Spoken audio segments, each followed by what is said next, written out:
Episode 108 of the HHH Racing Podcast is brought to you by the Adelphi Racing Club.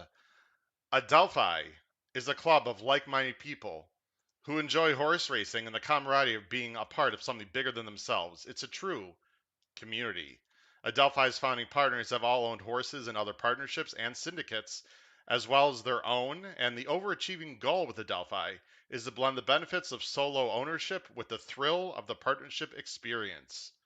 Adelphi offers an interactive ownership experience with real-time access to other partners, trainers, bloodstock advisors, and other members of the team. Adelphi partners receive frequent multimedia content on their horses, including videos, photos, and multimedia content.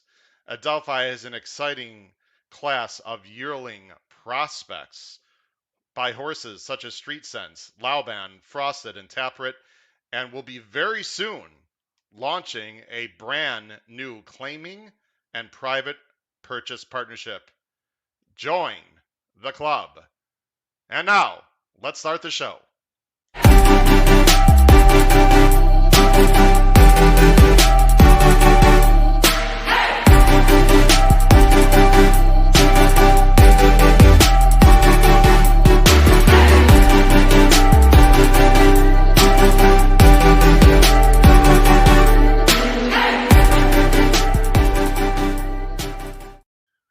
Good evening and welcome to the HHH Racing Podcast, episode 108. I'm your host, Howard Kravitz. Thank you so much for joining me tonight for a very special evening as we have two fantastic guests, handicapping experts, to discuss the fantastic Pegasus Day card at Gulfstream this Saturday. Please make sure you subscribe right there on the bottom right-hand side of the screen. And also follow me on Twitter. You can see right there down below, @HKravitz on my name tag. Also below the screen, please smash that like button. That'll tell YouTube this is a great show. And then after you subscribe, also make sure you hit that notification bell.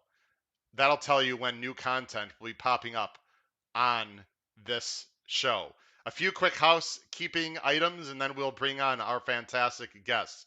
First of all, the Race Day blog is not only on Spotify, but now we are on Apple Podcasts. So please make sure you subscribe and listen to the show on Spotify and Apple Podcasts. You can hear the the audio versions of these shows. Happy to have Apple Podcasts on board.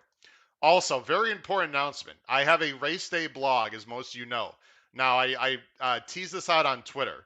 The Race Day blog, you can see it's very expensive. There's information down below the video player in details. However, the Race Day blog replenishes itself at the beginning of the month, which is next Tuesday. So here's what I'd like to do, because I know a lot of people are interested in the Pegasus Day card. If you have not, I repeat, if you have not subscribed to the Race Day blog, and you go ahead and subscribe before 11 o'clock Eastern time tonight, again, if you subscribe to the Race Day blog, and you can do it after the show, before 11 o'clock Eastern Standard Time tonight, I will give you a free 3-page Race Day blog with detailed analysis on every single race at Gulfstream this Saturday, my ABC plays, spot plays, etc. So please make sure you do that. You will be charged again next Tuesday, but I will simply reimburse this first payment. So again, you'll receive a free Race Day blog. You have to do it by 11 o'clock Eastern Standard Time tonight, Thursday. If you happen to see a replay of this show or hear a replay of this show Friday or Saturday, sorry, I can't do it. I'm going to be on a plane in about 12 hours on my way down to Gulfstream for the Pegasus, and it's hard for me to get the blog out and do a lot of things when I'm not here at my home office. So again, sign up for the Race Day blog before 11 o'clock Eastern Time tonight, Thursday, and receive a free edition of the blog if you have not subscribed to the blog before. Last thing before we bring on our guests, and I'm very excited about this. I announced this a few weeks ago. I had Todd Schrupp on my show a few weeks ago, and I'm happy to announce, if you have not heard, I'll be live with Todd Schrupp on the TVG set Sunday, April 24th. I'm very excited. It's the Keeneland meet. I will be sitting next to Todd for a certain amount of time talking with him about races, a pick 4, pick 5 sequence, whatever. Want to thank Todd Trupp quite a bit from TVG. It's a great opportunity for me, and that'll be April 24th. More details to come. Last thing, please make sure if you're watching live, and we have a lot of people live, comment on the top right-hand part of the screen any questions you have about the race day card, any questions for our guests. Let's have a very lively chat tonight. And in addition, below the video player, please put any comments about this show. I have some new lighting tonight. Hopefully you'll like that. It's a little bit brighter, I think. Would you like to have more handicapping, less handicapping, more questions for our guests about their lives and learn more about, special interests, or just want to be more handicapping? Again, greatly appreciate any comments you have down below the video player or to my email as well. We already have a comment here. We already have Charles. Yes, the Florida sunshine is good. I'm very excited, Charles. But as I'm sure our guests know, it is going to be, believe it or not, Saturday. The high is going to be in the high 50s. But considering where our guests are from and where I'm from, I'll take high 50s. Although tomorrow it's going to be in the high 70s. But it's been very cold there for South Florida standards this Saturday. All right, ladies and gentlemen, let's get to our guests. These two gentlemen I've been fans of for a long time. I've been listening to their videos and hearing them many different mediums. They are excellent handicappers, and I'm very, very proud to have these two gentlemen on the show with us tonight that will take us through a very complex card at Gulfstream Park. Let's bring in from the East Coast the one and only Dan Illman and Mike Beer from DRF. Gentlemen, how you guys doing tonight? Doing great, Howard. Thanks for having us on. High 50s, we would take that in a heartbeat on Saturday. Especially because I hear you might get, a foot of snow this weekend. It could be crazy out there, right? Maybe 50 inches of snow. We're not looking forward to that at all. Mike, how do you feel about the forecast coming your way this weekend? I've been over winter for, I don't know, a good 30 years now. I still can't believe that I live in New York to this day. I got to get out of here at some point. Well, I'm in the Chicago area, and I feel the same way. It's we haven't had a foot of snow, but it was. I woke up Wednesday morning to a negative 11 degrees. So I'm happy to get down to Gulfstream this weekend. But like I said, the weather Saturday. It's going to be of course, the coldest weekend of the year so far in Florida is going to be on Pegasus Day. But I'll tell you what's not going to be cold is the racing. The racing is going to be red hot. Gentlemen, before we start getting into the handicapping, very quickly, and I'm going to start with you, Dan, first. When you think of Pegasus Day, it's changed a little bit over the years. I mean, it used to be a $10 million purse. Now it's $3 million, but they have added a lot more stakes to the card. Your general feeling on the Pegasus Day as we approach Saturday? Well, I think it's really been important for the industry because it's kept horses like Knicks Go going for at least one more shot. Usually horses like that would retire after the Breeders' Cup. Here is a major incentive for these horses before they go to the breeding shed. The timing is still right for the fans to give them their proper send-off and hopefully get a great betting race in the process. Now, we may not have a great betting race in 2022 with two major superstars, but it's sure nice to see Knicks Go for two Pegasus World Cups in a row. I also like the fact that, and Mike, I'll let you just talk about that in a minute, but I like the fact there's sort of the racing doldrums, I believe, after the Breeders' Cup. There's this lull. And, the Triple Crown races, prep races have begun, but I think the general public still really isn't ready for the, Kentucky Derby preps quite yet. Mike, how do you feel about the timing of these races, and just if you want to expound on what Dan said as well? I mean, generally speaking, I'm a fan of the winter racing at Gulfstream. Even if it's, sort of not as strong as it used to be, at least in my opinion. I mean, I take Dan's point. I think it's well taken. His point that, you get a horse like Knicks Go for one more start. I guess that's fine. The more racing, the better these horses we can get out of these horses is great. I just, overall, these big cards that these tracks have decided to put together over the last, decade or so, where all the stakes races around one card. Not a very big fan of it. I know maybe I'm a little bit old school, but I don't need I don't need one day with a bunch of graded stakes races on it, especially, and we'll get to this in a little bit, where you're going to have, several races with very heavy favorites that just don't look very bettable. Yeah, I mean that's another, topic for another day, but of course when you plan all these big stake races on one day, I think it sort of dilutes other weekends because even some of these bigger tracks, some of the weekend racing is just I mean, some of the Saturday cards are just not the Yeah. same they used to be. So that's a very interesting point, Mike, and we can certainly talk about it. By the way, I guess we shouldn't complain about the weather. Sylvain, thanks for joining the Oh, show. Mike and Dad, you'll see comments and questions on the bottom of the screen. That is Celsius, but that's still really cold. Negative 39. Sorry, Sylvain, excuse me. Thanks for joining the show. Hopefully, it'll warm up a little bit in Montreal. Uh, Gentlemen, we're going to jump into the races at Gulfstream. Now, for you folks at home, just so you know, there are 7 stake races on Saturday. The entire late pick 5 are all stakes, and that is the sequence that we are going to focus on. As you know, most people watch the show know that we focus on pick 4s and pick 5s. However, there are 2 races out of the sequence, race 5 and race 7, that are both on the turf, and I think quite interesting as well, that we are going to touch on just a little bit there out of the sequence. Gentlemen, I'm going to go ahead and bring up, and I'm sure you'll proud to know as I emailed you, I always use DRF formulator PPs on this show, not because you guys are on the show.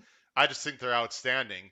And by the way, Dan, as I switch screens here, I think they are now free. Is that correct? Are you aware that the DRF changed their policy on that, with right? DRF Bets account, you can get free formulators. And I agree with you. I think they're the best past performances on the market by far. You can do just about everything with them. I know Mike concurs.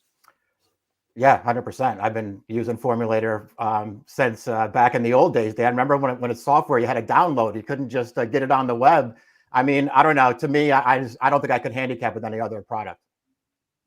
Nah, they're fantastic. And by the way, I'm going to take the scroll off on the bottom of the screen, folks, but just to let you know if you didn't see, let me take the banner off the bottom there. I am going to do something that Jim and I don't always do on this show. I've done in the past, but next Monday, folks, I'm going to be live Monday night recapping the Pegasus Day. And then, of course, next Thursday, we're going to have Brian Nadeau, who is the Gulfstream Park simulcast host. Because believe it or not, guys, there's a huge day actually next Saturday. They got the Holy Bull. They got 5 Grade 3 stakes at Gulfstream a week from Saturday. So the hits just keep coming at Gulfstream Park. So we're being focusing on that. So live shows, folks, Monday and Thursday next week. All right, guys, let's get into it. Ladies and gentlemen, if you're not familiar with the show, you're going to see picks on the bottom of the screen. These are our selections. I'm going to go ahead and bring them up right now. You see the H is for Howard, D is for Dan, M is for Mike. Mike, you're going to be third, but that means absolutely nothing.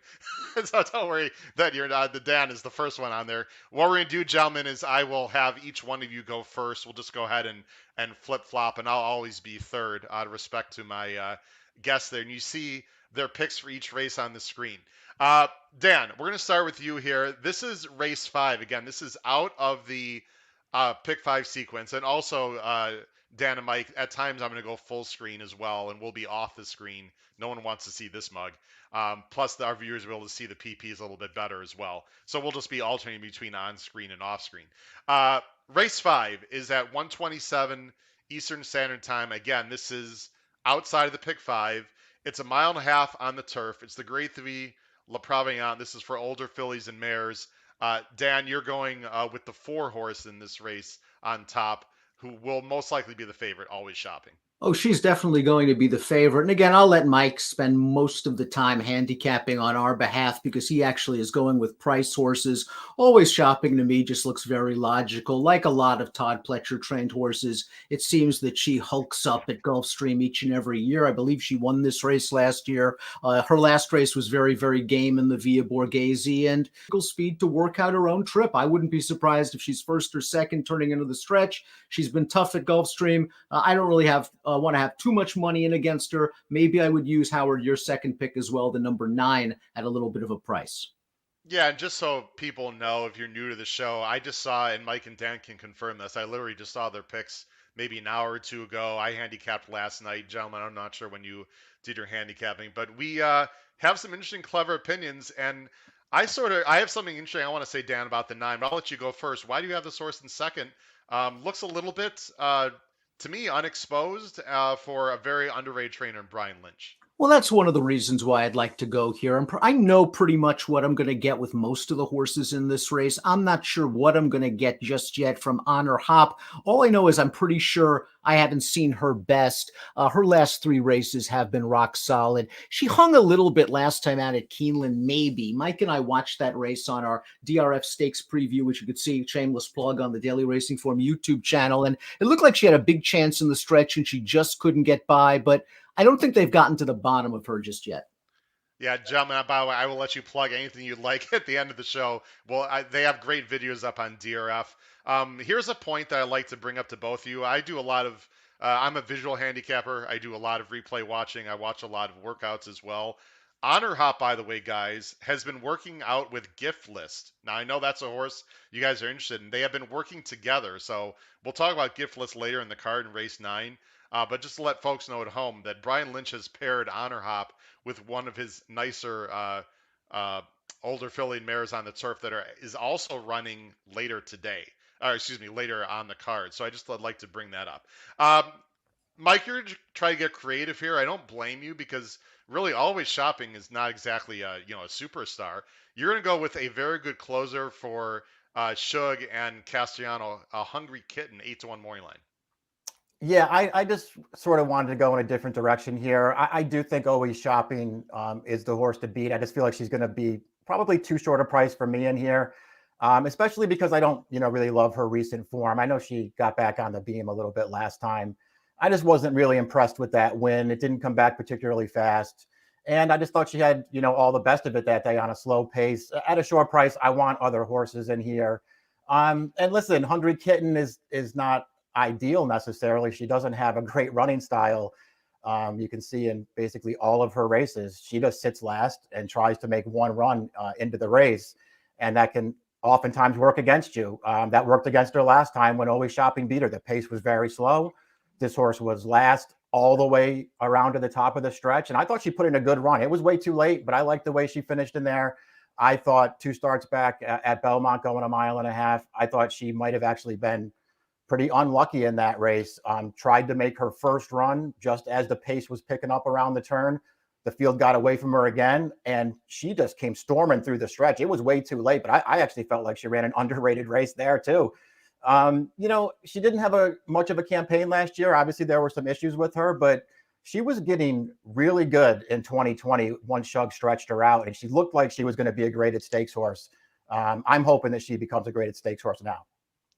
Yeah, I mean, my only concern with her really is just so you said, there's just not a lot of pace in this race, and she might be too far back again. But if Castellano can find a way to get her a little bit closer for some reason, it heats up. This is definitely a horse that's interesting. And another one that you have that to me I didn't have anywhere. I'm fascinated to hear really quickly. You have the 7 Scarabea at 15-1 for Jack Sisterson, who by the way can come up with a long shot and is a really good trainer. What do you like about this one? Yeah, to me, it's more just about the field. I mean, I just don't think that there's that much quality in here for a graded stakes race. For the most part, these horses are all exposed, and to me, they're just not very good. So I just can't take the horses who are going to be shorter prices in here. This horse, the 7, obviously she's coming right off of a maiden win. But as soon as they stretched her out for her last 2 starts, I do feel like, I know they were on a synthetic track, but I do feel like she took steps forward in those races. Her turf form early last year, and listen, she was still a very lightly raced 3-year-old at that point. I thought a couple of those efforts were pretty good. I don't see any reason why she can't take a step forward in here at some kind of big price. If she's not good enough, so be it. But she's going to be a price in this race, and I do not want the favorites. I totally hear you. And by the way, the breeding by American Fair out of a Galileo mare. I mean, so you'd think this horse has got some upside, even though she's just turned 4. I'm going to go ahead and put you guys on the screen, all of us on the screen for a second, because Richard Flax, one of our viewers, has a good question that I do want to talk about. I touched on the weather, and sorry, Dan, when the question comes up, or sorry, Mike, your head is covered, That's but we'll okay. take it off there. Richard, here's the story with the weather, and actually, Don, thanks for joining the show. They've had some rain. Let's quickly, guys, talk about the weather and the turf course, etc. So they have had some rain, but they haven't been racing on the turf for quite a while. Plus, I think the rails have also been out. So and it's a huge turf course. So and guys, I'd like to hear your opinion. My personal opinion is It's going to be, I think it's going to be firm. I mean, it might be on the good to firm side, but it's going to be on fresh turf. The one thing that does need to be mentioned, guys, and I'm one of those wacko Weather Channel watching guys. There's going to be about a 20-mile-per-hour wind on Saturday, and I believe it's going to be coming out of the northwest, which means I believe it's going to be a tailwind in the home stretch, and it's going to be against them in the backstretch. And I don't know how you guys feel, but I firmly believe that at certain tracks, the wind can absolutely make a difference. With a tailwind in the home stretch, in theory, that favors closers, and that in theory you'll see slower fractions on the backstretch. Dan, I'll let you go first. Any opinion on how wind or maybe the turf might play on Saturday? It's tough for public handicappers to think about that stuff 48 hours out or 72 hours out when we're making our picks because we don't know the weather. But I think that's interesting information. Certainly, I agree. If there is a tailwind, it could aid closers. I'm more interested that if the rails are down and we get a fresh patch of grass, firmer turf down on the inside, it might help horses down there. I agree with you. I think it'll be good to firm. Another Howard. Howard, thanks for joining the show. I haven't seen your name, but you have the best name in the business as far as I'm concerned. He says it's going to be firm. Mike, any thoughts about how the course might play? Have you been following Gulfstream, how it plays in general? If there's like a 25-mile-per-hour wind, how that might have any effect? Yeah, I don't, try to think about that stuff too far ahead of time. Obviously, if it's a very windy day, you're going to want to take it into consideration during the races. This far out, I don't even think about stuff like that. I'm assuming the turf is going to be firm. I hope it's a firm turf out there, and we get some fairly run races. But this far out, I don't even think about stuff like that. Yeah, and by the way, it's going to be sunny tomorrow. It's going to be sunny Saturday, and the wind's going to dry it out also, everyone. So, listen, it's going to be firm. What I do like, guys, it's not going to be the DRF that I know your good friend Dan, Matt Bernier, and by the way, very apropos because sometimes that turf course is ridiculous, but it's very green and lush right now. Gentlemen, let's go ahead and move on. We got a lot of races to cover. Always Shopping's me a big favorite. I don't know. I think she could be beat, but in your horizontals, I think it's a must use and maybe even a single for some people. Let's go on to race 7, guys. Race 7, as I go ahead, Mike, I told Dan I'm a one-man band here, so if I'm a little late switching stuff, I'm the producer, editor. I do it all here. Let's go on to race 7, and Mike, I'm gonna let you go first. This is the Grade 3 WL McKnight. It's also a mile and a half on the turf. It's basically the male counterpart of the race we just talked about. They're going for 200,000, and we all we must be fans of Nick Saban. I don't know. We all have a very, very, I guess clever. We hope it's clever. Bama Breeze, folks, we all have on top, which is really quite amazing. We're either going to look really stupid or really smart here. Mike, tell everyone why everyone should go to the windows and bet the house on the 12-1 morning line, Bama Breeze. I think I want to change my pick. Is that possible at this point? I can just let me know. I can click. You can change it right now. With this horse now? All right. I guess I'll stick with her. Listen, I think I'm going to just assume here. I don't want to speak for you two guys. I'm going to assume that we probably have a similar take on this horse. Personally, I've been a fan of this horse from a long time ago. And this horse was a 3-year-old. I was convinced that he was going to be a graded stakes horse. It didn't necessarily work out for him. I thought actually he got pretty unlucky in a couple of those stakes races that he ran in as a 3-year-old, though. And I, just sort of like the way that he's come back. He showed in that Kentucky Downs race in September that he can get a distance of ground. He made a long, strong run to win that race. I try not to put too much stock in the turf races at Kentucky Downs because it's such an odd course. And I don't think, you often won't see horses repeat those efforts elsewhere. But to me, this horse was good before that race. I liked that he showed he could get a distance in that race at Kentucky Downs. And listen, the Sycamore, the last time we saw him, I just personally think he ran an extremely underrated race, a Sycamore that was dominated up close to the lead. The closers had absolutely no chance in there. This horse had trouble at the start to wind up last. He was wide around the track. Joe Rocco tried to make an early run at it. He got all the way up to contention before this horse flattened out at the end, but he actually ran a super race last time. In just a spot where nobody was really making up any ground at all. He actually made a big run into the race. I mean, I feel like if he comes back here and get any kind of a trip, he's going to be tough. I'm sorry. I'm very happy to show replays if you guys want. Bama Breeze was the 9. I'm sorry, I should have put it sooner, but do you just want to repeat what you were talking about there, Mike, as people watch the replay again? Yeah, I mean, you can watch him from here. You have him highly. You just pointed him out there, Howard, where he's off the pace. There's no action going on in here. So you can see Joe Rocco right now. They're still on the backstretch here, and he's just going to launch up after the leaders in this race. This is a very difficult trip for this horse, but he's going to get right up there into contention as they reach the top of the stretch. Ultimately, he's going to flatten out, but that's just because he did a lot of work early in this race. The leaders are not stopping in here, so he can't get to them, and he gets a little tired. But I actually feel like this horse did a ton of running in here. Well, it's also, those big middle moves do not work well in these long distance turf races. Plus, that turf also looks pretty yielding there, and it's not going to be that on Saturday. I agree with everything you said. I don't really too much to add on top of that. You have the 12 very briefly, and then I'll go to Dan. You have we do have a lot of different horses underneath. You have the 12. Now, this is a horse that I'm sure has big name recognition because he was on the Derby Trail. Sole Volante comes from the clouds, does have 2 wins on turf, and you've got him for second. Yeah, I mean, I don't love his running style.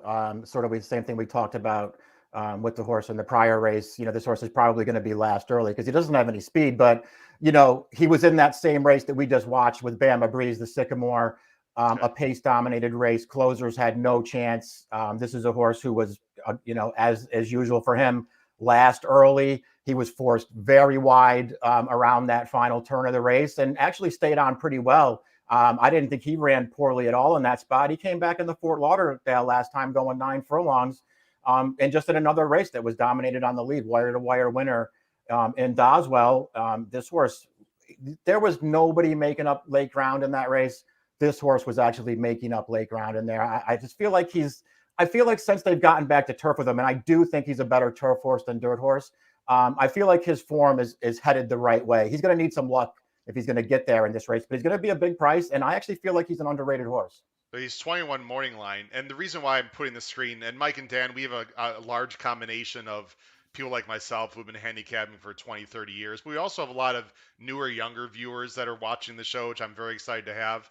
Dan, actually, I'm going to jump to you. Can you please explain people? Here's the chart of the race that we were watching replay, and just explain to people why, just by looking at the chart here, it's so hard to close based on where these horses were placed early in the race. Well, you can see after the first half mile, the top 3 finishers at the finish, Spooky Channel, 2 Emmys, Rise the Guy, they're third, first, and second. I mean, there's just not a lot of closing going on in this race. I think Mike makes a very, very good point about closers being stymied. That's something that you can look for in a chart. You could always look for it the other way. Horses that are 11th, 10th, and 9th that win, you assume that there was a pace meltdown in that race. But in this race, the horses that were up close, in position, they stayed there to the wire. There wasn't a lot going on. Mike made all the points about Bama Breeze. I'm not going to really go into it. I would tell everyone to go and watch the full replay in Formulator. That was just a terrible trip. He ran much better than it looks on that simple running line. Yeah, I agree with everything you have to say. I don't think we're getting 12-1, by the way, guys. Not because of the 3 of us, but I think this horse, they do a nice job of the morning lines, but this horse is going to be an overlay. I think this horse is going to be, I'd say 6-1. But I'll tell you what, I don't know how low you guys would go. I'm playing in a live money contest Saturday. I'm not afraid to say I would be willing to go about as low as 6-1 on this horse. Do you have a number in mind, Mike, that you would go on the win end here? Yeah, probably no lower than that. With this horse, 6-1, I feel like is acceptable on him. Mostly just because I've always liked him. I don't think I would just necessarily take 6-1 only because of his last race. Although I do think he ran very well in there. Once again, though, as we sort of talked about with the previous race, if you're not going to look for a price in here, I mean, who else are you going to really go to? I mean, I didn't really feel like this was the kind of race where you wanted to be settling for horses at shorter prices. Not that maybe one of the favorites won't win, but I mean, the number 10, a bond for Pletcher is 2-1 on the morning line. Really? I mean, I understand this horse has speed and can get the distance, but why is he a prohibitive favorite on the morning line in this race? What has he done to deserve that? I have absolutely no. I handicapped these without the morning line guys. I have absolutely no idea. I guess Pletcher and Saez. I mean, I guess. I mean, but I thought that was crazy. I mean, there is not a lot of speed in this race. I suppose he can wear the field. He's got a lot to prove to me. I know he won the a stake, but that was 2 miles, and this is a much better field, etc. We're gonna go ahead and move on. Dan, any other thoughts? You have the 8 in second, Baker's Bay. By the way, the 9 Glen County, who was a nice horse threw in a complete dud last time in that same race that we've been talking about, by the way. Maybe it's the track. I don't know. I think Glen County, to me, is by far the horse to beat. I don't know how you guys feel. I have him in second. If he runs back to any of those 3 races previous, I think he beats this field by 2 or 3 lengths. But I'm slightly concerned about the layoff situation here. Dan, any thoughts about your 8 here, Baker's Bay, you have in second? Lightly raced Shug McGahee horse. Shug's horses simply get better when they get older. I thought this horse, once they stretched him out, found his footing. In the Louisville two-back, he ran pretty well. He was kind of in and among horses, and he was in against a very good marathoner in Arklow. I thought one of the viewers had a very prescient comment on Temple. He's the kind of horse that always seems to get the pocket trip. He breaks from the inside. He gets back to a more appropriate distance, and he'll likely going to have a great pocket trip again. Yeah, I looked at Temple. I don't know, guys. I mean, uh, he's run Temple. 291s. I mean, it's a Maker claimed him last time. He didn't really look like he improved him. I have to admit, I didn't see that replay. I don't know. I suppose he can win, but Mike, agree with you. There's just a lot of like blah. Like I want to do something interesting here. I think we all feel that way, guys. Be creative in this race, I think is what we're saying. Ladies and gentlemen, before we get on to the pick 5, we have almost a record number of people watching live right now. And I know Dan and Mike, we're going to have a ton of people who are going to be watching replays. I'll give you guys a chance real quick before we move on to the pick 5. You guys do a fantastic job with your own videos. Dan, please tell everyone, go ahead and promote the videos you guys have on DRF that actually goes into probably even a little more detail than we have the time to tonight on this show. Daily Racing Form YouTube channel. Head on over there. Mike and I pretty much do most of the stakes previews, but we also have great handicapping analysis from Southern California from Brad Free. We have David Aragona from Timeform US, Craig Milkowski. Lots of great stuff. Head on over. Daily Racing Form YouTube channel. Mike and I argue about horses. Mike, how long have you guys been doing those videos? I just turned 50 years old this summer. I feel like I've been watching those videos since I was like a teenager. I know that's not true, but it feels like a long time. Feels like that for me too. I having to deal with Illman every day. I don't know exactly when we started. I will say that Illman forced my hand to make me start doing those videos. It's not something I ever wanted to do. And Illman managed to rope me into it, and now I'm stuck. And now he's like the host of it. He like leads, and you're sort of you're not the side gig, but he's always the one like introducing the videos. How did that happen, Dan? Well, I mean, the bottom line is Mike's the analyst. He's a premier handicapper in his own right. I'm the host. I'm merely a host there to welcome the folks and to maybe just set Mike up. But at the end of the day, I'm still waiting for my 5% from Mike. He's become a big name off of me.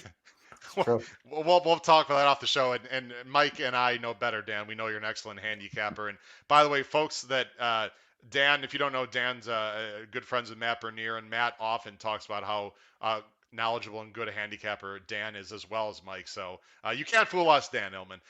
Let's go on to race 9, guys. You can see our picks there. I'll go ahead and bring back the screen here. Hold on 1 second here.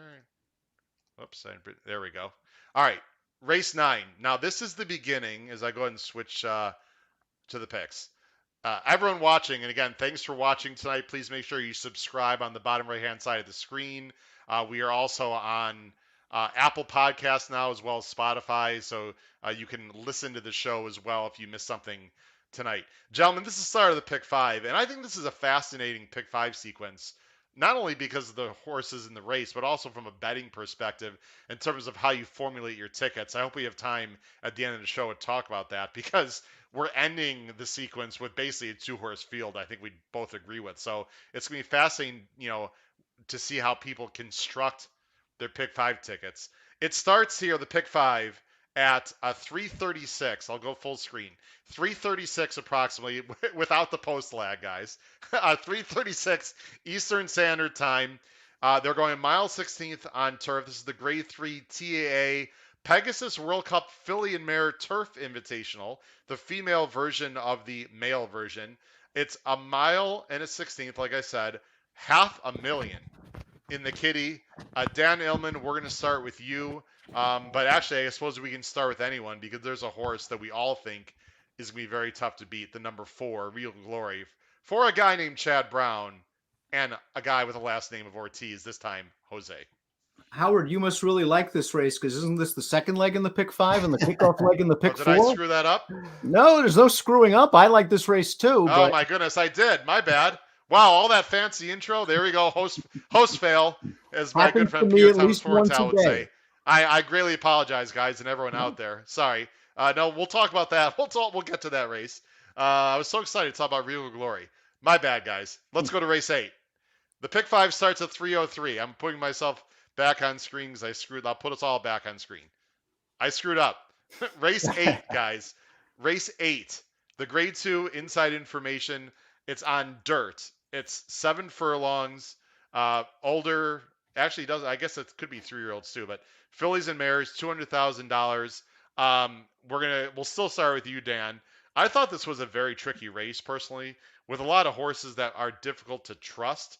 You're going with a speedball, an up and comer, by not this time, just one time. Brad Cox, Joel Rosario, 3-1 morning line. Unfortunately, she is 3-1 on the morning line, and she's likely going to get bet because she is going out for Rosario and Cox. It's just that I really don't trust either the current form or the reputations of the major players in this race. Now, you look at just one time's form, it looks pretty good. She hasn't been beating anything in her races. And Mike made a very good point in our stakes preview. That race 2 starts back, Howard. If you want to click on the chart on September the 22nd, you'll note that just one time ran a 96 Beyer speed figure. Click Beyer figures, and maybe, just maybe, that Beyer's a little bit inflated. Leaky Cauldron ran an 81 and then came back and ran not so well. If you believe Secret Banker's a 68, I'm feeling good about just one time. I just think that just one time still has upside, and her race after that was fast enough. From a pace standpoint, the 2 horse has turf speed. I'm not sure if that horse is going to transfer that speed on the dirt. I know my horse has speed, and I wouldn't mind being sitting off the 2 and the 7 Jakarta with a big look at it turning into the stretch, but I have to use others in the pick.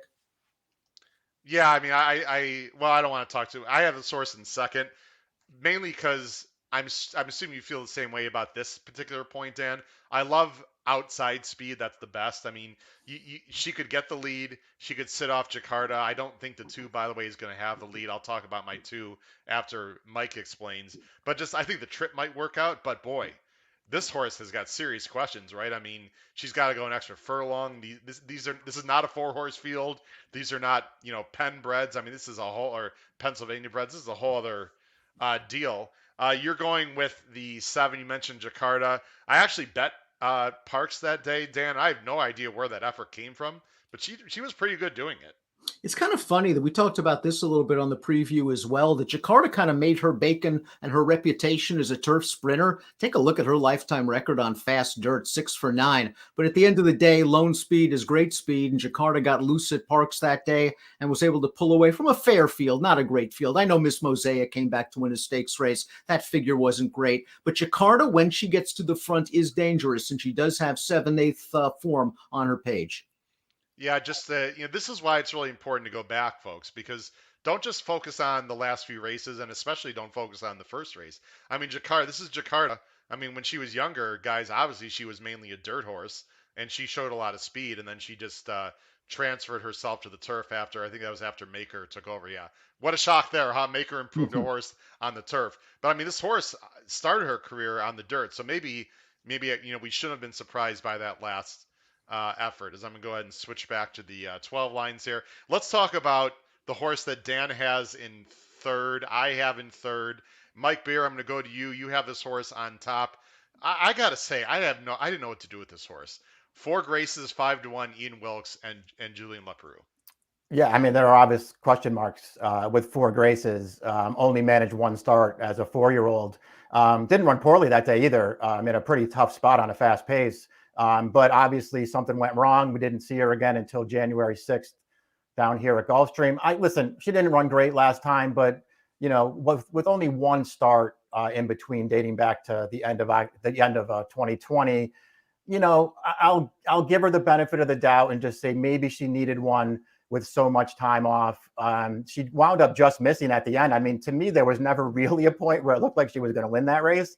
But she stayed very gamely to the end there and almost got up. So I'm going to just take it as a positive sign that she's came back and ran a competitive race after so much time away.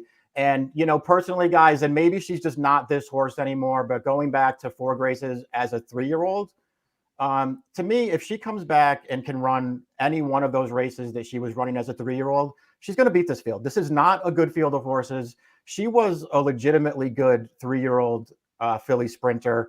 Nothing but good races. 7 furlongs are no problem for her. She has plenty of speed to be forward in this race. And again, I don't know if you're going to get 5-1 on the morning line. I think 5-1 is a very fair price on this filly because if she can come back and run anything like she was running as earlier in her career, she's going to win. Yeah, I agree with everything you said. I don't know. Maybe she's just better in Kentucky. Maybe I'm just nitpicking. I don't know. I mean, look who she's racing at to Kentucky. I mean, she was right there with Wisconsin. I mean, she had to face Venetian Harbor. I mean, those are some nice old Edgeway. Those are nice older fillies and mares. I have a feeling she just likes the surface better at Keeneland and Churchill, but obviously she ran real well at the bottom of the page at Gulfstream. So I don't know. I have her. I'm not going to talk about my ABC selections, guys. They'll be on my race day blog. But this horse can absolutely win. Um, you have the 9. I want to really quickly talk about this horse too because I have a friend who's interested in this horse as well. Mike Crumbum is complete, unexposed here. Just won in an optional 62, 12-1 morning line for Chantel. And the one thing that I'm assuming you like is she does figure to get a nice clean trip from the outside. Yeah, I like her tactical speed. I don't know that I necessarily feel like she's, a very likely winner of this race.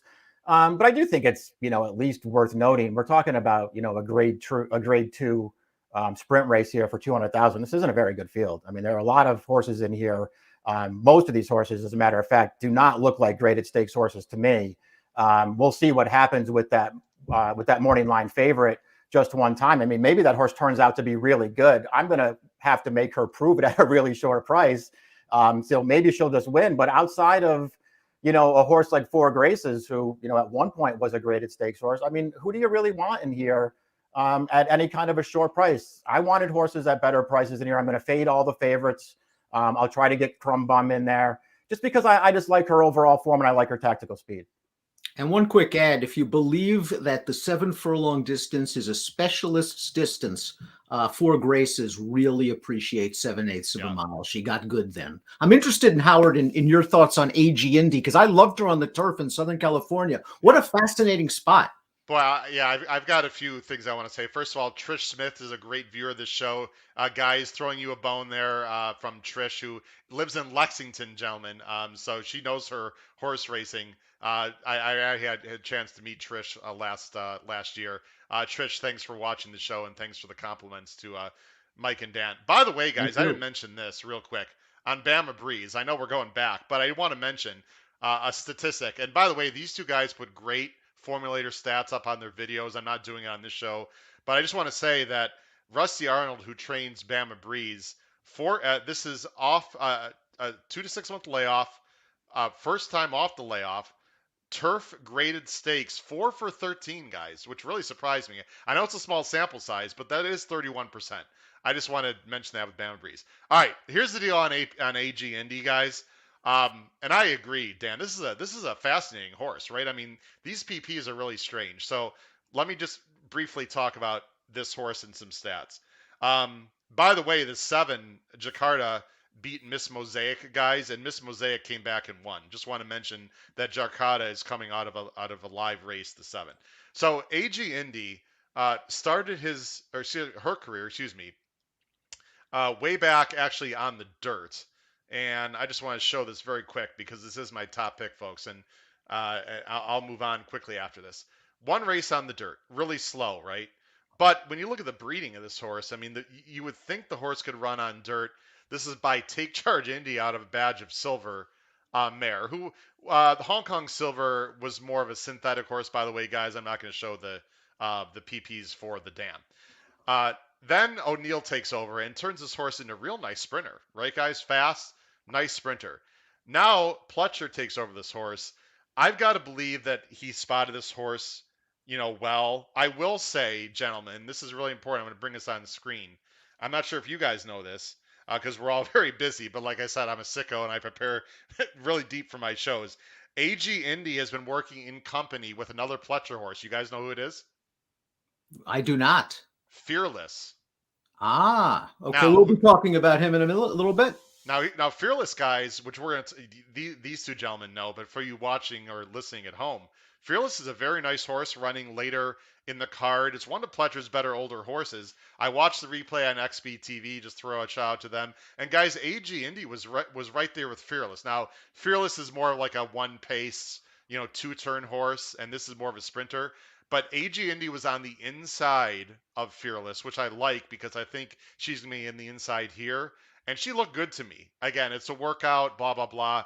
Guys, that tells me something. I don't know how you feel about trainers working their horses with other good ones. But to me, I like that a lot. I think you're going to still get the 4 to 5 to 1. There's a lot of horses that are unproven in here. I like AG Indy. We'll see. This horse maybe could finish last too, but I'm intrigued. Any other thoughts, Mike, before we move on? No, I just sort of feel like it's one of those races where maybe you want to take a shot with a horse like that. I mean, again, more than anything else, I didn't really want the favorites in here. I'm happy to leave it open to other horses. Okay, I agree. Let's move on, guys. I'm sorry if I talk too long. And by the way, I told these guys I'd get them off at 9 Eastern time if they can or want to stay on a little bit longer. Great. If not, no problem, guys, because I made a commitment to you. So let's go ahead and move on. Now we can get into race 9. And I don't think we have to talk about this race really too far. Oh, I did the intro for it. Mike, I'll let you go first. Regal Glory by far here, the horse to beat. We all have her on top for Chad. Yeah, in some ways it's a little disappointing that she's in this field because I feel like this would be a really, really good race if she wasn't in here. A very competitive field. It feels like outside of Regal Glory, I don't really know what to say. I realized that you could look at her and say, well, she's not really one of Chad's, top fillies and mares. So maybe she's a little vulnerable here, and maybe she is. But I just feel like I think she's really good, and I think she's been really good for a long time. And, obviously, either one of her last 2 efforts is going to make her really, really hard to beat in here. The Matriarch is a little bit of a joke. Where they just turned her loose on the lead against a very modest field. She walked early. She sprinted late. I guess you don't want to get too caught up in that. I thought she ran great in the First Lady 2 starts back, though. I basically like all of her races. She can get any kind of a trip in a race. I don't know. I just feel like she's going to be really hard to beat here, and I don't really want to have a lot of money in against her. I totally agree. Dan, do you want to expound on Mike's thoughts there? Not much else. This looks pretty straightforward horse, huh? Yeah, not much else to say. She's the fastest and classiest horse coming in. The Matriarch, as Mike said, you don't want to really judge her on that race. The First Lady, she got wired by a very hot horse, her stablemate Blowout. She just looks very, very logical. No question. There's 2 other horses I want to mention real quick. Mike's got Gift List in second. Mike, again, this horse was working with Bama Breeze, right? That's right. Yeah. So again, I mean, Mike, if Bama Breeze runs well or doesn't run well, I mean, does that have any opinion on your feeling of Gift List, or are we overrating that thought? I'm, personally, I don't care about stuff like that. Okay. Certainly you can take it into consideration. Workouts I mean, obviously if they're matching, horses like this up with one of their good other horses, I guess that's a good sign. But I try not to put too much stock into workouts. Is there anything in particular you liked about this horse? She's 15 to 1 morning line, and I'm actually using her in my I like all of her races, particularly since she got over here. I thought she was actually good over in England before she got here, and I like all 3 of her starts for Brian Lynch last year as a 3-year-old. I thought she ran great when she got wired in the Appalachian. They rated her in that race, and she just I mean, the horse that got to the front in there, Jouster, just never came back to that field. This horse actually ran really well in there in a fast final for action, gain and ground. I loved her Edgewood, where she sat a really nice trip and came with a huge finish to run that field over. And I just think she got very unlucky in the Wonder again the last time we saw her. I'm not suggesting that she was necessarily going to win that race, but a lot of traffic into the first turn of that race. She had a steady. She got shuffled all the way back out of position, and she still made a really nice run through the stretch down along the inside. I thought this filly was really good as a 3-year-old, and I'll be pretty surprised if she doesn't turn out to be a pretty nice horse as an older filly. Yeah, and by the way, the horse that she lost to, Cone Lima, I think is underrated. Had a real nice year last year as well. Guys, we got to talk about one of my price plays of the entire day, and I got to bring this on the screen real quick. Mike, I cannot tell you how happy I was when I saw that one of you at least, and maybe you like this horse a little bit too, Dan, that at least one of you had this ridiculous morning line of 20-1 by partisanship. As the guest, Mike, I'll let you talk about this horse. We both have this horse in third, and we have to watch the replay very briefly, at least the end of the race. There is no way in hell this horse is going to be 20-1. If she's 20-1, I mean, I will put much more money than I normally do on this horse. It probably key in every spot in the try, blah, blah, blah. Talk a little about this long shot for Graham Motion, Mike. Well, she was 20-1 last time, so maybe you'll get it again. We'll see. I mean, this is a nice performance. I'm actually, I got to be honest, I'm a little disappointed that she winds up winning this race because I probably would have had her higher in my picks if she wasn't coming off of a win with a 94 buyer. Mike, I'm gonna just so everyone knows she's the 4, everyone. Yeah. I'm gonna go ahead and let Mike just talk over the replay, but watch what happens to the 4 in this race. Yeah, go ahead. She's the 4 saving ground. I mean, I think ultimately though, I do just want to point out this is a pretty fast pace she has in front of her, and it's contested as well. I think, and you're going to see her get into trouble in the upper stretch here, where she gets sort of briefly blocked behind horses and has to steady. But overall, this is a really good trip. The pace is very solid in front of her. She's saving all the ground. Look at the hold. I mean, while improving around the turn. And she is going to get briefly blocked here, but she gets through it and is, talented enough to regather and close this race down at the end. A really nice performance for this horse. I'm not going to be surprised when she runs well again. I actually liked her 2 starts back. I bet her in that Winter Memories at Aqueduct. And she didn't run great that day, but she ran okay. And she obviously improved in that race we just watched. I mean, it's weird because I suppose if you're against this horse, guys, you could say, and let me go ahead and switch back and put us back on, and we'll move on to the next race. I suppose you could say, well, listen, she's had a perfect trip on the inside. She saved ground. It was a fast pace. The race fell apart. I can't disagree with any of those comments, but it's pretty hard for a horse to regain momentum and pass, even if it is falling apart. And she's been working very well, by the way. Dan, you don't have this horse in your top 3, but I'm assuming you're intrigued a little bit also. Oh, she's my 4th pick, and I'm using her in the pick 5, certainly. Yeah. She ran 3rd in that group race in Ireland as a maiden against Pearls Galore, who's a very, very good horse. She showed her ability in that race. Just quickly, also coming out of the Tropical Park Oaks is Lady Spitespear, who I also thought ran very well. She was as green as the Grinch in that race. She jumped tracks early. She was bearing out on the turn, but she was also battling it out on the pace, and she still hung in there late. She's a horse with plenty of upside, and she's going to be close to the pace. I think there's I know I'm going through this quickly. We got to move on, guys, but there's other speed in this race. Sweet Melania shouldn't be that far off. Got a dream trip and setup, by the way, last time. I have no idea what to expect from this too, although she has been showing speed. Anyway, there is other speed in this race, but Dan is correct. Lady Spitespear, if she can find a way to get a softer pace, is definitely a threat. All right, guys, let's go ahead and move on to race 10. I personally have a pretty strong opinion in this race. You can see our picks there on the bottom of the screen. Dan, I'm going to let you go first. I'm going to go ahead and switch here. This is the Hooper. It's the grade 3 Fred W. Hooper. They're going a mile starting at the chute, so it's 1 turn, 150,000. You like the 6 in this race, Dan, who is Liam for Todd Pletcher. Just going a little bit of a different direction. I mean, I'm the president of the Fearless fan club, so he's going to be disappointed that I'm not picking him. He got a great trip last time out. He does love Gulfstream Park. I think Speaker's Corner is way the horse to beat. I mean, he's displayed brilliance in his career. He's also thrown in a couple of duds. I think Mike and I disagree a little bit about his last race, the Discovery. I don't know why he didn't win. Mike made a good point that maybe a mile and an eighth was too far, and I'm taking that into consideration. But when he runs Buyers of 109, 103, 101, you have to respect that, especially with his speed.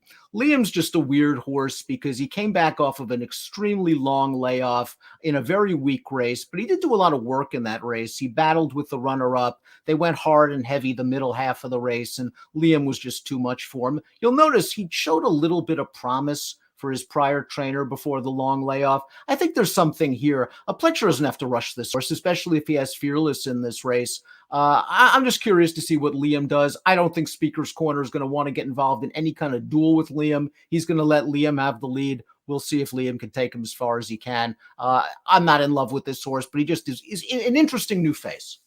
Yeah, and like you said, Pletcher's got the Fearless who's going to close. So I don't think this is any kind of a rabbit, though. I mean, Pletcher doesn't really usually use rabbits, and this horse, is capable if he can improve. Mike, you and I have a very strong opinion here. I mean, Fearless can win.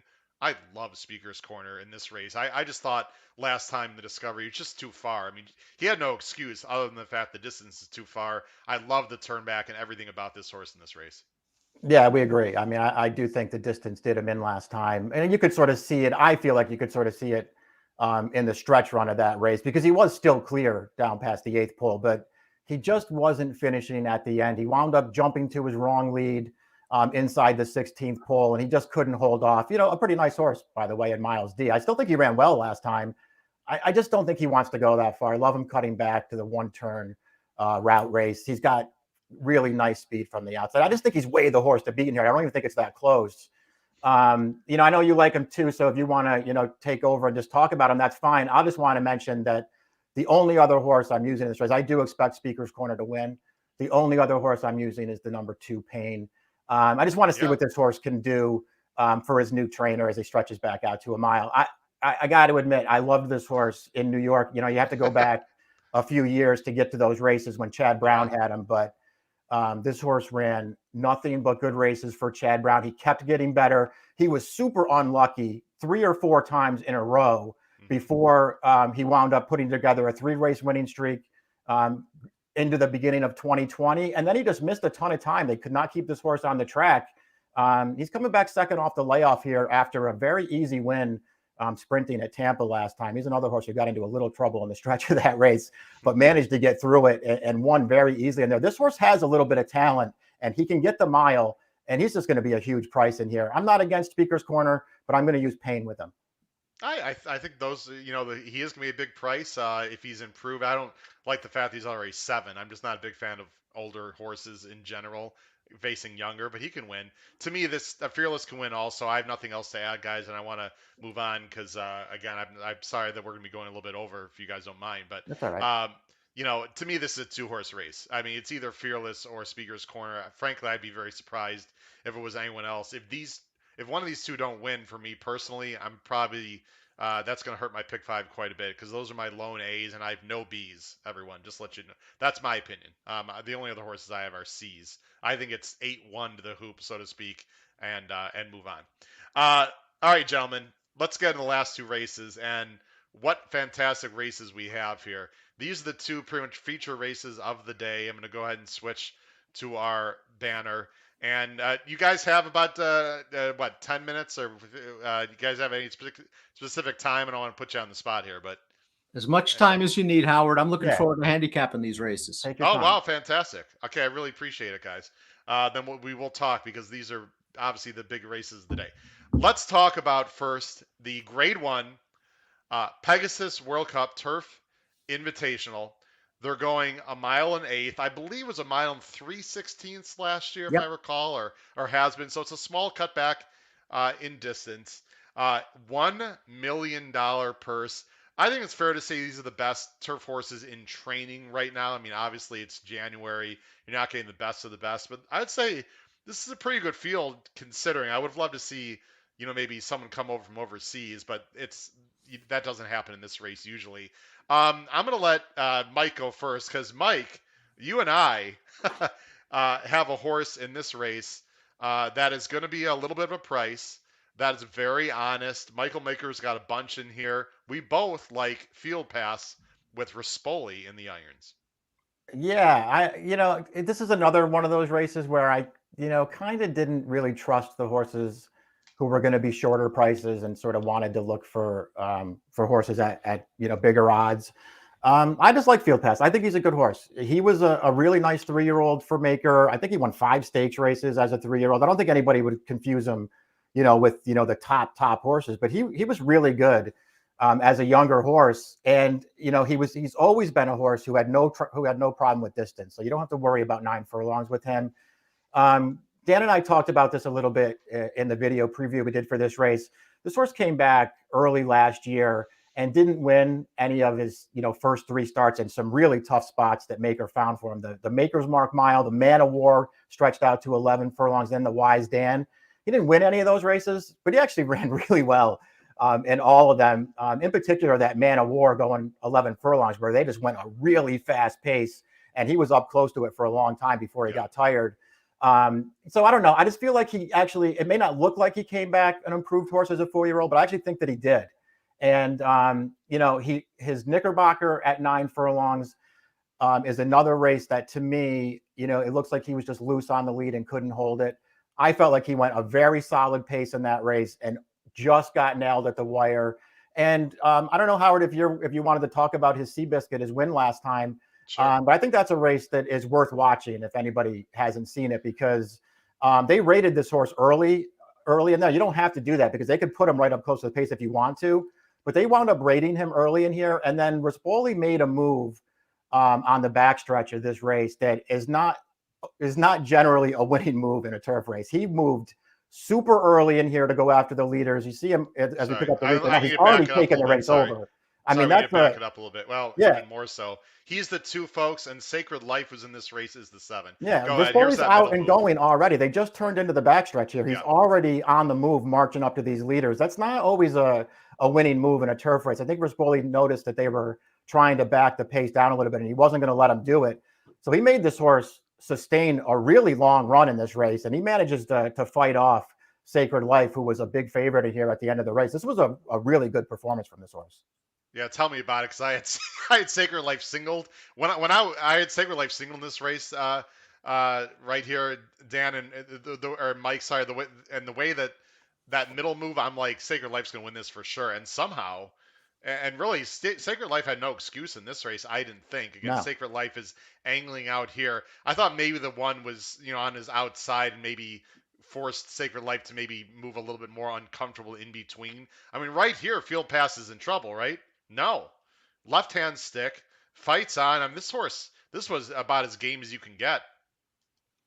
Yeah, a really good performance. And you're right that, Sacred Life, he had a horse, sort of leaning right on his outside there all through the stretch run.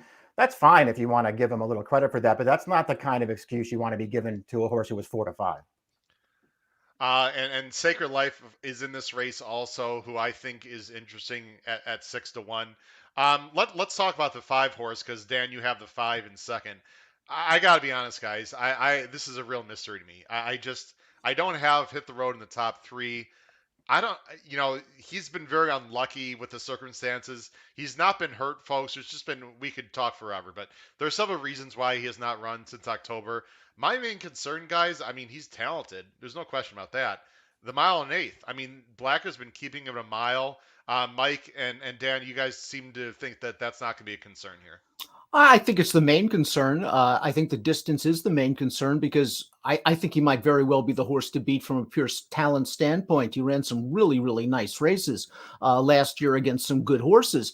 He did get sick. He had to be scratched out of the Breeders' Cup, so he's coming into this race off of a long layoff. But he's the kind of horse with tactical speed that's just going to find himself probably in the second flight behind a fast pace. He'll probably be in with every chance turning into the stretch. I don't think you're getting 8 to 1 with those 2 triple-digit Beyer speed figures staring you at the face, but he's a fair price at around 5.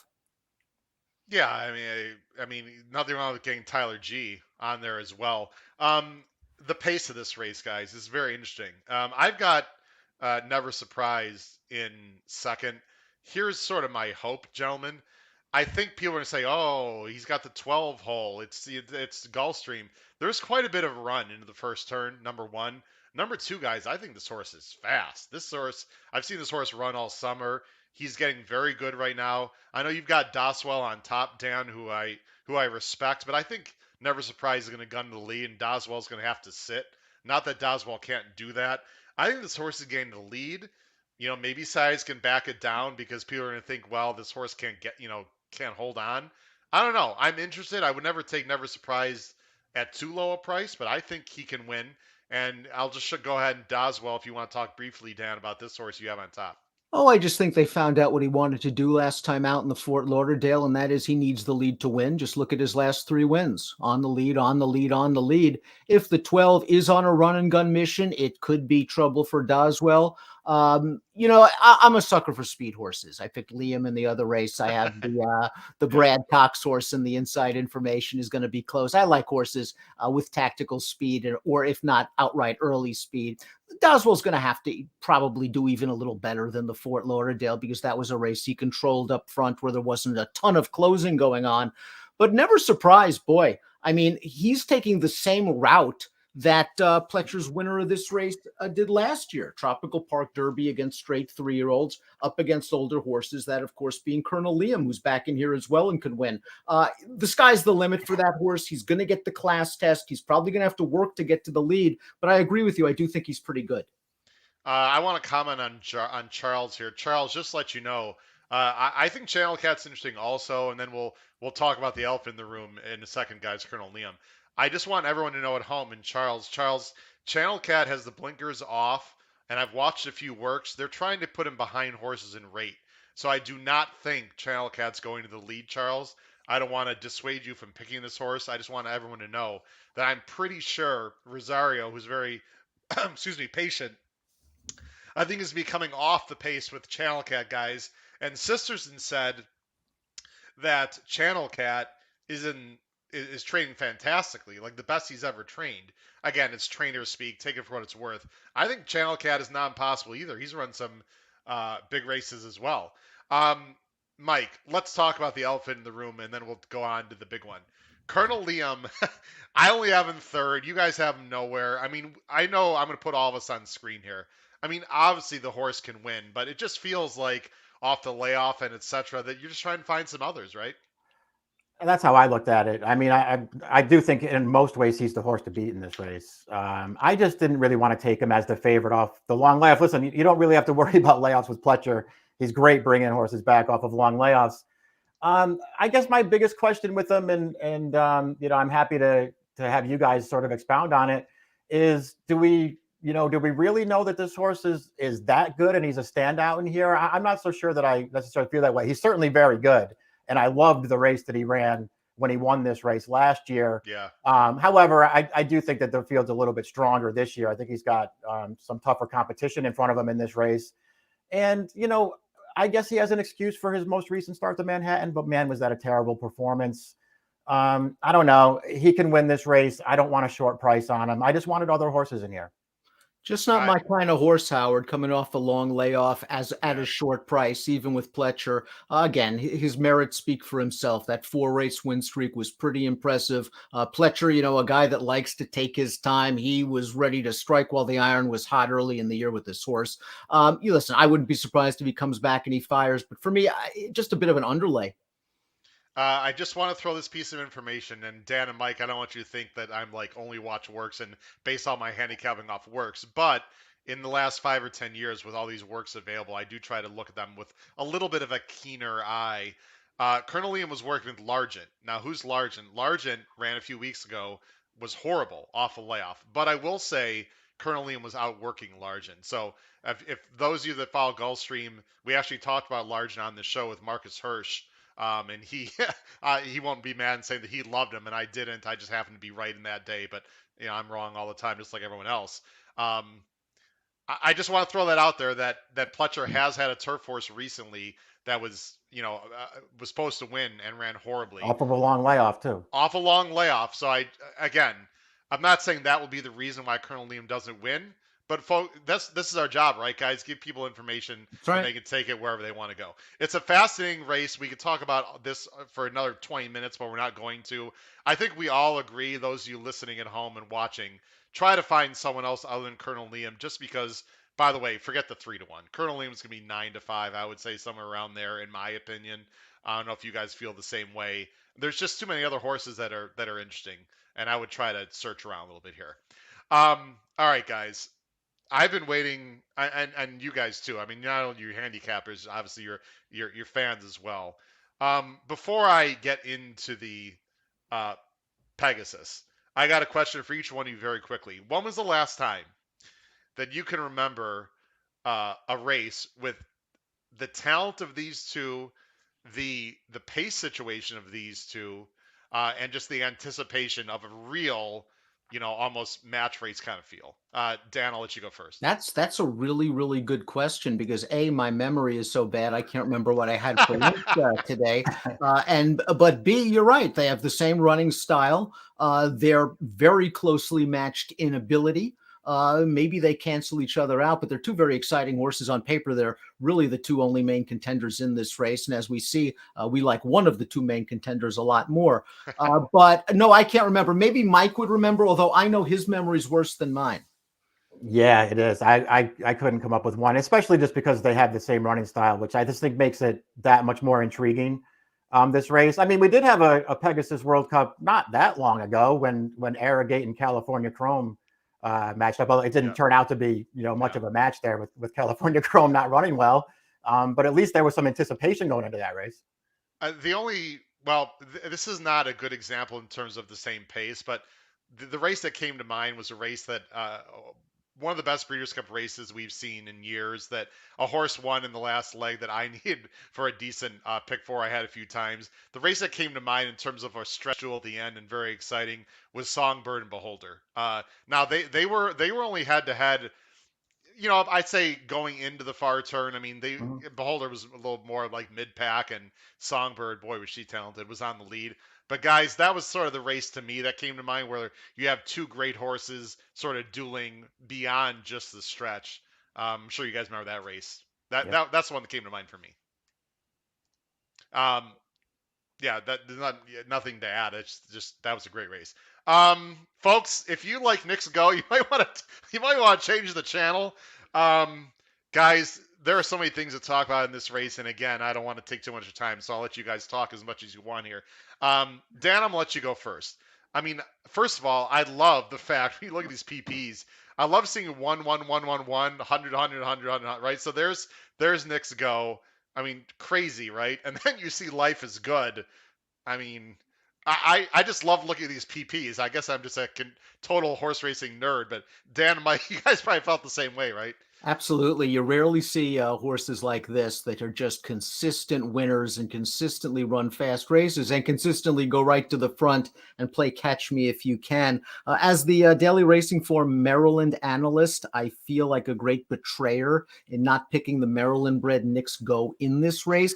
Especially let's talk about Knicks Go. Let's talk about Knicks Go first, even though we all have him second. I mean, with all due respect, he is a two-time Breeders' Cup winner and returning champion here. And he drew the inside post, and you have to think he's going to go. And again, if this is going to be his last race, as I said in the DRF race of the day, he's going to go out on his shield. I can't imagine them rating this horse, even if Life is Good is going to go. Knicks Go and Rosario, I assume, are going to try to play chicken with that horse going into the first turn, because if there's one thing we know about Knicks Go, other than he's an extremely talented horse, is that if he gives up the lead, he's just not as good. Yeah, I mean, Mike, how do you see the pace scenario? Because I'm going to take the PPs off a second. Of course, horse racing Twitter is a wonderful place. We all know, and we're all on Twitter. I've seen all the experts and all the geniuses saying, "Oh, Knicks Go is going to wire the field. The inside's the place to be at Gulfstream." I don't know how you feel. Let's get into it. To me, and I said this before the post position to some friends and other people on Twitter, I was hoping Life is Good drew outside for a lot of reasons. How do you feel, Mike, in general, when you have two speedballs? Would you rather be on the inside or the outside? In a race like this, at this distance on this track, I'd rather be on the inside. But I feel like there's a real chance Life is Good is just faster than Knicks Go early in this race. We'll see if it plays out that way, and we'll see if Irad and Pletcher have designs on riding him that way, or if they're just going to be content to get forward and sit off that horse. I hope they're planning on going. I think he's a faster horse early. We'll see how it all plays out. We were started out, even though we all like Life is Good, we wanted to start out talking about Knicks Go. Dan will vouch for this. It's cost me a couple times already since this horse was taken over by Brad Cox. I still don't buy into this horse at all. I know he looks really good on paper. Wow. This horse is going to be probably a unanimous horse of the year and champion older horse. They actually ran him in the Cornhusker in July and the Lucas Classic in October. By the way, really? Mike, I understand. tried to beat him in the Cornhusker. I understand. That's how stupid I am. I will readily admit to the whole world, I actually tried to beat Knicks Go in the freaking Cornhusker. I get that he won the Whitney in the Breeders' Cup Classic, although the Breeders' Cup Classic deserves a little asterisk next to it because nobody raced him in there. They just let him have the race. Yeah. But I don't know. To me, he's obviously really good, but I feel like I don't feel like he's as good as his reputation since Brad Cox has taken over. He's a fine horse. I don't think he's that good, and I personally I just feel like Life is Good's a faster horse than him and a better horse than him. By the way, Tom has a good comp. I mean, they were different styles, but boy, how about that Breeders' Cup Classic? By the way, if you folks have not seen the Breeders' Cup Classic with Easy Goer and Sunday Science, I think it was at Gulfstream, if I remember, guys. It was 89 Gulfstream, yeah. Go ahead, Dan. Sorry. No, 89 Gulfstream. That was one of the great races of all time, no doubt about it. Good call from Tom. But hey, Knicks Go. All he is 8 for 8 for Cox around 2 turns in North America. Listen, he's a legitimate horse. I know Mike's not a huge fan, and there have been times that I've been against him as well. Getting back to your inside-outside comment, I agree with Mike that at Gulfstream at this distance, I generally want to be inside. But in this case, I don't mind Life is Good being outside. I think it gives Life is Good 2 chances to win instead of the one for Knicks Go, which is Knicks Go, I think, needs the lead to win. Life is Good. If he's fast enough, he can get to the lead and he can win. And I think that if somehow Knicks Go is just quarter horsed out of there, I think he can sit second and win. I don't think he's proven just yet because he's so lightly raced that he can't rate off another horse and succeed. I'm going to respectfully disagree. I mean, we've never seen it. I mean, I suppose he can, but we've never seen it. I'll give you my 2 cents, guys, real quick, and then we can talk about any other horses you'd like. Here's why I want Life is Good on the outside, and you guys feel free to tell me if I'm wrong. There's 2 scenarios. Either Life is Good will outbreak, maybe not outbreak, but is faster. And by the way, David Aragona put some stuff out there. If you look at the time form, I mean, every measure that I've seen, guys, Life is Go is just faster. I know that Life is Good, excuse me. I know that might be hard to believe, but that's what I've seen.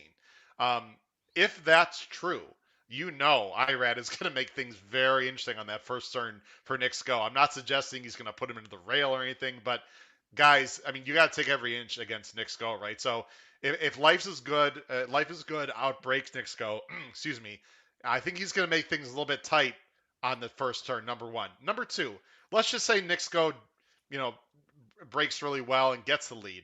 What's wrong with Life is Good just sitting right on Knicks Go's flank the entire race, pressing down on him? I mean, that is not a comfortable position. And I've said this, and Mike, I completely agree with you in this thought. What great speed horse has Knicks Go faced in his entire career?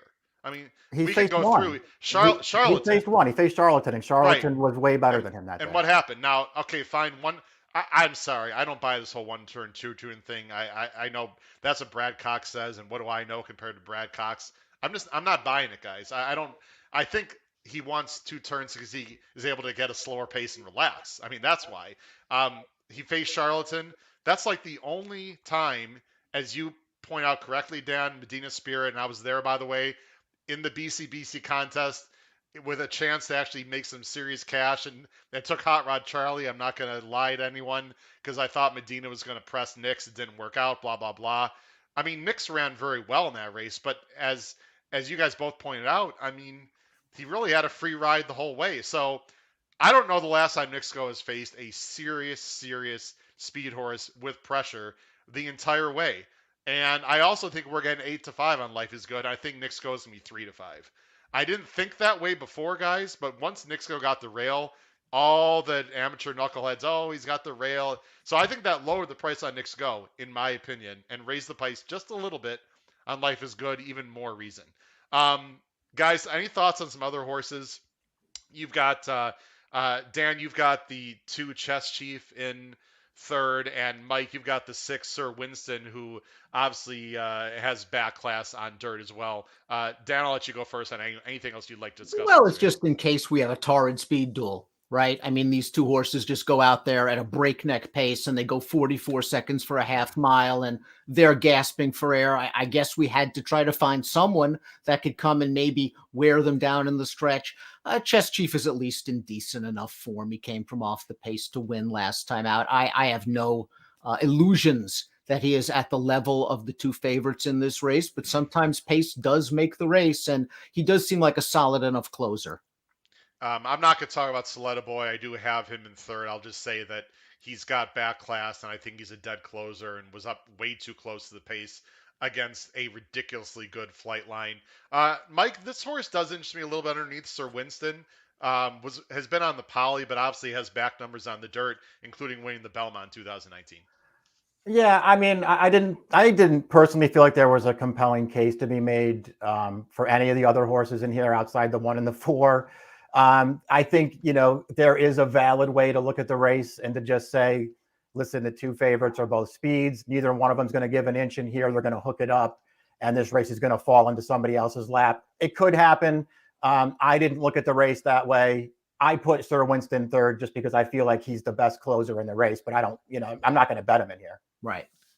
I mean, I'm really excited to be there in person for this. It's going to be crazy. We'll just take 2 minutes, guys, to talk about our Caveman tickets. I'll show everyone. Dan, if you want to talk briefly, you have a $48 ticket, late pick 5. You're sitting in Life is Good.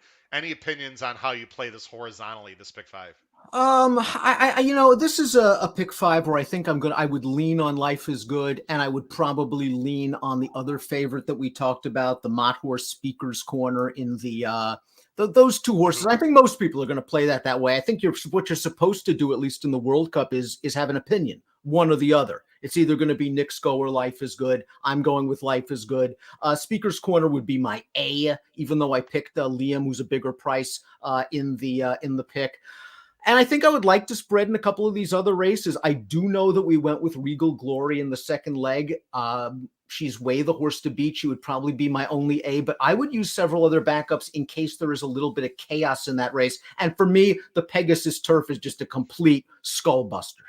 And you've got bipartisanship, that 20 to 1 shot in your pick 5, as you mentioned. Have to use them off that last race. Tough post position, but maybe this pace melts down a little bit. Mike, Mike's got a nice, inexpensive. I said they could spend up to 100, but they're giving a nice, inexpensive ticket, which I like for those of you on a lower budget. Opinions on your on the pick 5 here, Mike? Yeah, just didn't really see that many interesting places to go. I wound up going too deep in the second and third legs, even though it feels like Regal Glory and Speaker's Corner, they're pretty likely winners at short prices. I just threw in a couple of horses as backups because my ticket's so cheap. At the end of the day, I'll hope for anything like that morning line on the horse I like in the inside information, the 5. If not, I have a couple of other price horses with that horse. And I just really wanted to fade the favorites in the Pegasus World Cup turf. I went 3, 4, 5, 9. No favorites in there, really. I mean, I guess Hit the Road could take some money. That's the race to me where maybe you could, get a price in there and try to make this thing pay a little bit. I mean, there's only so many favorites you can take, right? So it's not like, folks, it's not like we dislike Colonel Liam. It's just from a value standpoint. I mean, you just keep having favorite after favorite. You're not going to get paid. So that's why it's called gambling, folks. You got to take some chances. Here's my ticket. I always put us up to $100, just so you guys know, on these big days. It's obviously my biggest spread is the penultimate race, the turf, because if it's not Colonel Liam, it could be 6 or 7, in my opinion. And again, I think, Dan, you brought up an excellent point I've talked about on this show ad nauseum. If you think the last race, folks, it's a 2-horse race, please, we're begging you. I think all 3 of us, if you're playing a caveman ticket, a straight ticket, do not use Life is Go and Knicks Good. Folks, you're doubling your ticket on sub 8 to 5 shots. It just makes no sense. If you like Knicks Go, great. We understand. Go for it. But don't use both to cover your race. It just is not good value. I'd assume you do completely agree with that thought. Yeah, you can't. You got to pick one or the other. You can't double your Yeah. ticket by using even money in a 6-5. For Yep. sure.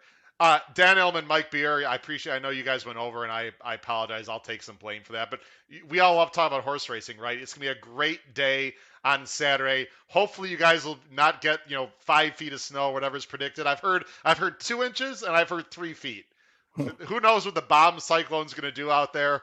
But hope you guys stay safe. First of all, of course, really appreciate you guys coming on. I've been big fans for a long time. Please come back anytime you'd like. We'll be in touch off air. Good luck on Saturday, guys. Thanks for joining us. Hey, Thanks, Howard. thanks for having us, Howard, and a safe trip down to Florida. Enjoy. Thanks. My flight's in about 10 hours. Thanks a lot, guys. Take care. Have a great night. Bye-bye.